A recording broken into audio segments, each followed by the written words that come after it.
పోలీసులు ఇప్పటికే చెంచల్గూడ జైల్లో రిమాండ్‌లో ఉన్న రోహిత్ రెడ్డి, రితేష్ రెడ్డి, నమిత్ శర్మ మినహా మిగతా 8 మంది నిందితుల్ని మంగళవారం శంషాబాద్ పోలీస్ స్టేషన్‌లో విచారించారు. అందులో మహేష్ అటెండ్ కాలేదు. ముగ్గురు మాత్రమే హాజరయ్యారు. ఏలూరు ఎంపీ పుట్టా మహేష్‌తో పాటు మరో నలుగురు నిందితులు హాజరు కాలేదు.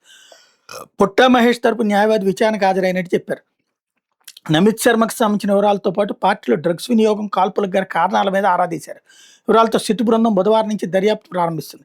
ఏపీకి చెందిన పుట్టా మహేష్, ఢిల్లీకి చెందిన నమిత్ శర్మ సహా పలు రాష్ట్రాలతో లింకులు ఉండటంతో ఆయా రాష్ట్రాల్లో కూడా సిట్ దర్యాప్తు చేస్తుంది.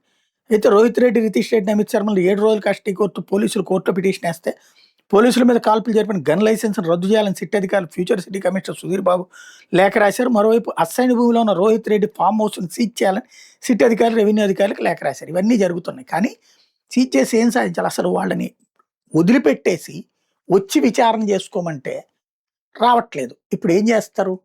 ప్రజల కోసం ఒక మాట, గ్రౌండ్‌లో మరొకటి చేత జరుగుతోంది.